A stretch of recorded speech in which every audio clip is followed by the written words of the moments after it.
Bonjour à tous, bienvenue dans la 4e partie du cours sur le régime alternatif. Nous allons parler aujourd'hui en détail du tracé classique qui permet de caractériser les filtres. Il s'agit du diagramme de Bode. Tout d'abord, faisons quelques rappels. Un filtre est représenté mathématiquement par sa fonction de transfert, qui est un nombre complexe obtenu en divisant l'expression complexe du signal de sortie par l'expression complexe du signal d'entrée. Cette fonction de transfert n'est pas une grandeur physique qu'on peut manipuler telle qu'elle. C'est une expression compacte qui contient les informations qui nous intéressent. Ces informations sont la variation d'amplitude et le décalage temporel entre les signaux d'entrée et de sortie. Le gain et le déphasage sont la traduction de ces effets et s'obtiennent à partir de la fonction de transfert. Le gain est exprimé en décibels pour des questions d'échelle. Le déphasage est exprimé en radians. Nous avons déjà discuté de ces formules dans la vidéo précédente. Nous avons aussi déjà vu un diagramme de Bode dans la 3e vidéo, sans en dire le nom. Il s'agit de ce tracé du gain en décibels et du déphasage. Ce tracé est réalisé avec un tableur, mais nous ne l'avons pas analysé à fond. On ne sait pas trop d'où il sort. Et surtout, vous n'y avez peut-être pas prêté attention, mais j'ai utilisé une échelle bizarre en abscisse. Commençons donc par parler de cette échelle. Quand on trace une courbe classique, par exemple ici la fonction racine, on voit bien ce qui se passe sur une plage donnée de valeurs, mais on a du mal à voir ce qui se passe sur les très faibles valeurs. Ici, on a une variation rapide, on ne peut pas bien voir quelles vont être les valeurs de l'ordonnée proches de 0. Voici le tracé de la même fonction avec une échelle qu'on appelle logarithmique sur les abscisses. J'ai simplement coché la case échelle logarithmique sur le tracé sur mon tableur. La graduation ne varie plus de 1 en 1 comme d'habitude, mais à chaque nouvelle graduation, on multiplie l'abscisse par 10. Chaque espace entre les graduations s'appelle une décade. On voit bien maintenant les valeurs pour les abscisses faibles. En conclusion, l'échelle logarithmique permet le tracé sur plusieurs ordres de grandeur. C'est très important quand on travaille avec des grandeurs physiques qui peuvent prendre des valeurs sur plusieurs ordres de grandeur. Or, c'est précisément notre cas. Les fréquences varient de quelques hertz à quelques mégahertz, voire quelques gigahertz. Dans le diagramme de Bode, on utilise une échelle semi-logarithmique, c'est-à-dire que l'échelle horizontale est logarithmique, tandis que l'échelle verticale reste linéaire. On retrouve bien notre échelle logarithmique avec les décades. On voit aussi apparaître des graduations secondaires par rapport à tout à l'heure, dont l'espacement n'est pas régulier. Elles permettent de voir les valeurs évoluer au sein d'une décade. Si on a 0,1 tout à gauche, au trait suivant on a 0,2, puis 0,3, puis 0,4, et ainsi de suite. C'est la même chose à la décade suivante. Après 1, on a 2. Et l'espace entre les graduations se rétrécit dans chaque décade. Voici un exemple de diagramme de Bode très simple. Dans la partie haute, on a le tracé du gain en décibels. Dans la partie basse, on a le tracé du déphasage. Les deux sont tracés avec des abscisses alignées avec la même échelle. Ici, la valeur du déphasage est constante à pi sur 2, mais le gain en décibels a une pente décroissante. Pour caractériser cette décroissance, on parlera de pente comme pour un tracé linéaire. Mais ici, nous devons redéfinir la notion de pente. Sur un tracé linéaire, la pente est la variation de l'ordonnée quand l'abscisse varie d'une unité. Ici, nous parlerons plutôt de la variation du gain sur une décade. La pente est donc définie par G de 10 oméga moins G de oméga et elle est exprimée en décibels par décade. Dans l'exemple, le gain perd 10 décibels sur une décade. On a donc une pente de moins 10 décibels par décade. Continuons à analyser ce tracé du gain.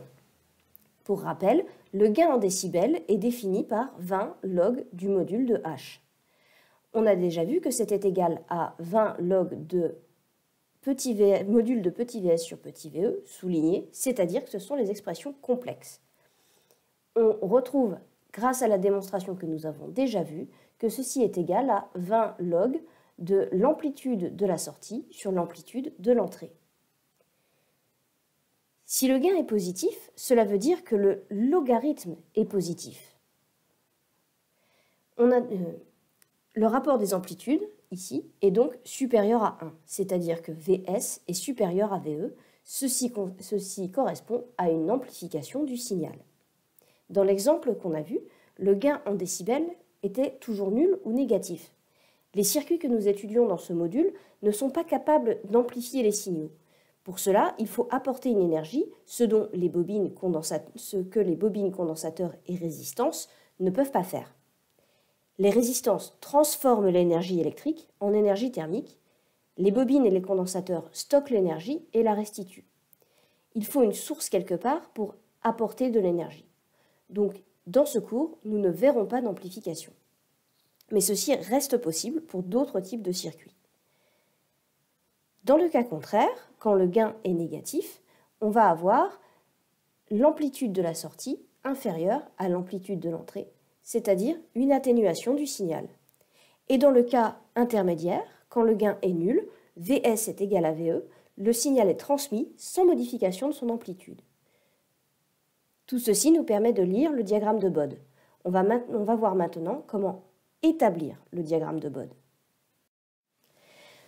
Commençons par des formes simples, élémentaires. On en a trois, le gain, le dérivateur et l'intégrateur. Il est très important de maîtriser ces formes élémentaires pour aller plus loin. La première, qui est aussi la plus simple, c'est le gain. La fonction de transfert d'un gain, c'est h de j oméga égale à A, où A est un réel positif. Vous voyez, on ne peut pas faire plus simple. A est forcément positif car sinon le gain en décibels ne sera pas calculable. En effet, la fonction logarithme n'est pas définie pour les réels négatifs. Le gain en décibels est tout simplement 20 log de A. Pour faire court, notons cette valeur G0. C'est une valeur réelle qui, dans notre cas, comme on l'a vu, est forcément négative ou nulle. Elle est constante car l'expression du gain en décibels ne dépend pas de oméga. Le tracé est donc une droite horizontale avec une pente nulle. Le déphasage est l'argument d'un nombre réel positif. Il est donc nul. Là encore, la valeur obtenue ne dépend pas de oméga, elle est constante, donc le tracé est une droite horizontale à 0. On a maintenant le diagramme de Bode complet. On peut aussi tracer l'allure des signaux obtenus. Le gain et le déphasage sont toujours les mêmes, donc ce tracé peut être fait pour n'importe quelle fréquence. Les deux signaux sont en phase, puisque le déphasage est nul. La tension de sortie a une amplitude plus faible que la tension d'entrée. On a simplement atténué le signal sans le déphaser. Le dérivateur est une fonction de transfert élémentaire aussi. C'est une fonction qu'on ne peut pas obtenir avec les composants que nous utilisons ici, mais on va l'étudier comme cas d'école pour le tracé des diagrammes de Bode. C'est aussi un outil mathématique élémentaire qui nous servira à établir des diagrammes de Bode plus complexes. La fonction de transfert d'un dérivateur est h égale j oméga sur oméga 0. On multiplie la tension d'entrée par j oméga. On a déjà vu dans des cours précédents que la multiplication par j oméga, en notation complexe, revient à dériver le signal. La pulsation oméga 0 est une pulsation caractéristique qui doit forcément apparaître pour des raisons d'unité. En effet, h est défini par une tension divisée par une tension. C'est donc une grandeur sans unité. Puisque j'ai un oméga qui apparaît dans la formule, je dois obligatoirement faire apparaître un oméga 0 qui permet d'obtenir une grandeur sans unité. La valeur de oméga 0 est liée aux caractéristiques du circuit. Il faut aussi signaler que la fonction de transfert qu'on a ici est un nombre imaginaire pur. Le module d'un imaginaire pur est sa partie imaginaire. Le gain en décibels est donc simplement 20 log de oméga sur oméga 0. Le calcul de la pente est facilité par les propriétés des logarithmes. 10 log de oméga sur oméga 0, c'est log de 10 plus log de oméga sur oméga 0. Et le dernier terme, ici, va se simplifier, ce qui fait que la pente, étant donné que log de 10, c'est 1, la pente qu'on obtient est de 20 dB par décade. Ceci indique une droite croissante qui augmente de 10 décibels quand oméga augmente de 20 décibels, quand oméga augmente d'une décade. Voilà. Quand oméga est égal à oméga 0, le gain vaut 20 log de 1. Or, log de 1, c'est 0. Donc la droite croise l'axe des abscisses en oméga 0. Le déphasage est beaucoup plus simple à obtenir. La fonction de transfert est un imaginaire pur. Elle est positive car les pulsations sont toujours positives. En effet, la pulsation est proportionnelle à la fréquence, qui est une oscillation par seconde. On ne peut pas avoir un nombre négatif d'oscillations par seconde. L'argument d'un imaginaire pur positif est π sur 2. Cette valeur est constante, on a donc de nouveau une droite horizontale, mais cette fois à la valeur π sur 2. La troisième fonction de transfert élémentaire est l'intégrateur. Ici encore, c'est une fonction de transfert qui n'est pas réalisable avec nos composants, mais elle sert d'outil de base. Elle est définie par 1 sur j oméga sur oméga 0. On divise cette fois la tension d'entrée par j oméga, c'est-à-dire qu'on l'intègre. L'intégration est bien l'opération inverse de la dérivation. Ici encore, c'est les propriétés des logarithmes qui nous permettent d'obtenir le gain en décibels. Le log de 1 sur quelque chose, c'est moins le log du quelque chose. On a donc un gain en décibels égal à moins 20 log de oméga sur oméga 0. La pente s'obtient de la même manière que pour le dérivateur, avec un changement de signe. Cela donne une pente de moins 20 décibels par décade, soit une droite décroissante. Ici aussi, cette droite croise l'axe des abscisses en oméga égal à oméga 0. L'argument de 1 sur quelque chose est moins l'argument du quelque chose. Le déphasage est donc moins l'argument de j oméga sur oméga 0, imaginaire pur, donc on obtient un déphasage de moins π sur 2. C'est encore constant. On peut enfin aborder le vif du sujet, c'est-à-dire le tracé du diagramme de Bode d'un filtre réalisé avec des résistances, bobines et condensateurs. Restons pour l'instant sur notre exemple du filtre RL. La fonction de transfert s'obtient en exprimant Vs en fonction de VE en notation complexe. Pour cela, on applique le diviseur de tension avec les impédances des composants. Cela donne Vs égale ZL sur ZR plus ZL fois VE. On remplace ensuite les impédances par leur valeur.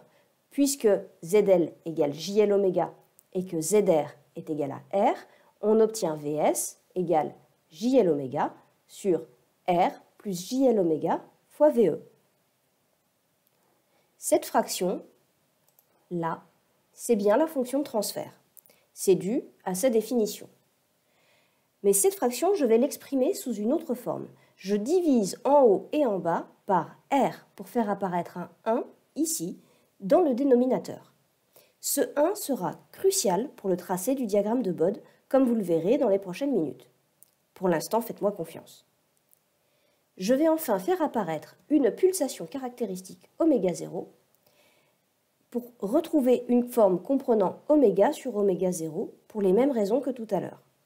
Cette forme est appelée la forme normalisée. Ici, dans notre cas, on a forcément, par identification de ces deux expressions, oméga 0 est égal à R sur L. On va maintenant calculer le gain en décibels. Je vous rappelle sa définition. Le gain, c'est 20 log du module de la fonction de transfert. On va commencer simplement par remplacer l'expression h par son expression qu'on a déterminée tout à l'heure. Puis, on se rappelle que le module d'une fraction est égal à la fraction des modules. Le logarithme d'une fraction, c'est le logarithme du numérateur moins le logarithme du dénominateur. Il nous reste à calculer les deux modules. Le premier terme est un imaginaire pur, son module, et donc sa partie imaginaire. C'est assez facile. Le second terme, ici, est un nombre complexe avec une partie réelle et une partie imaginaire non nulle. On utilise donc la forme classique du module, la racine de partie réelle au carré plus partie imaginaire au carré. Ce n'est pas une expression hyper simple, mais vous allez voir qu'on a une méthode d'étude. Avant de passer au tracé, calculons le déphasage. Le déphasage, pour rappel, c'est l'argument de la fonction de transfert. J'explicite donc le déphasage grâce à l'expression de la fonction de transfert que nous venons de trouver. Je me rappelle ensuite que l'argument d'une fraction, c'est l'argument du numérateur moins l'argument du dénominateur. Le premier terme est un imaginaire pur, donc son argument, c'est pi sur 2. Le deuxième terme, c'est toujours un nombre complexe avec une partie réelle et une partie imaginaire non nulle. On utilise donc la formule classique arc-tangente de partie imaginaire sur partie réelle. Et là, c'est facile, la partie réelle vaut 1. Bon, là encore, on a une expression pas très simple, mais vous allez voir qu'on a une méthode d'analyse. Cette méthode, c'est celle des valeurs asymptotiques. On va se placer dans deux cas, quand oméga est très petit devant oméga 0 et quand oméga est très grand devant oméga 0. Dans le premier cas, oméga sur oméga 0 est petit devant 1. Dans le second cas, oméga sur oméga 0 est très grand devant 1. Vous voyez ici l'importance d'avoir un 1 dans l'expression de la fonction de transfert. Toute l'étude repose sur la comparaison de oméga sur oméga 0 à 1. Ceci va nous permettre de trouver des valeurs approchées du gain et du déphasage. On obtiendra ainsi les asymptotes du tracé, d'où le terme de valeur asymptotique qu'on utilise. Penchons-nous d'abord sur le gain, dans la première ligne. Le premier terme est le gain d'un dérivateur, on le connaît déjà. C'est le second terme qui nous intéresse et qui est nouveau, et en particulier ce qu'il y a sous la racine.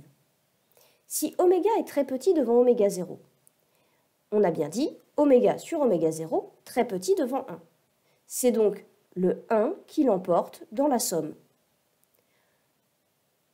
Ce second terme est donc proche de 20 log de 1, c'est-à-dire 0. Si le second terme est presque nul, le gain vaut à peu près la première partie seulement, c'est-à-dire 20 log de oméga sur oméga 0. Ça, c'est quelque chose qu'on a déjà vu, c'est le dérivateur et on sait le traiter. Maintenant, si oméga est très grand devant oméga 0, c'est-à-dire si oméga sur oméga 0 est très grand devant 1, ce qu'il y a sous la racine maintenant est proche de oméga sur oméga 0 carré. Donc le terme ici va être proche de 20 log de oméga sur oméga 0.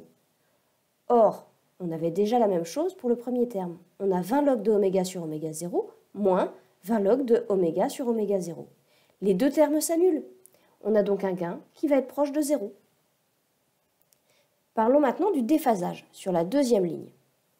Il faut trouver des valeurs asymptotiques du terme en arc-tangente. Pour trouver l'arc-tangente d'un nombre, il faut trouver l'angle pour lequel la tangente qui se lie sur le cercle trigonométrique sur la tangente ici, c'est le cas de le dire, donc il faut trouver l'angle qui vaut ce nombre. On va avoir le nombre 1 ici qui correspond à un angle de pi sur 4. Si le nombre dont on cherche l'arc-tangente est faible devant 1, comme c'est le cas d'ailleurs dans la première colonne, l'angle va être proche de 0. On a donc l'arc-tangente de oméga sur oméga 0 qui va être proche de 0 si oméga est très petit devant oméga 0. Il nous restera donc pour le déphasage seulement la valeur pi sur 2. Au contraire, quand oméga est très grand devant oméga 0, c'est-à-dire quand oméga sur oméga 0 est très grand devant 1, l'angle dont on cherche l'arc-tangente va être proche de pi sur 2. On aura donc un déphasage qui se rapproche de pi sur 2 moins pi sur 2, c'est-à-dire 0. Maintenant que nous avons les valeurs asymptotiques, on peut aussi se demander ce qui se passe entre les deux. Pour cela, on va calculer les valeurs du gain et du déphasage en oméga 0. On trouvera très facilement que le gain en décibels vaut moins 3 dB et que le déphasage vaut pi sur 4. Tout ceci nous permet de nous donner une idée du tracé qu'on obtient.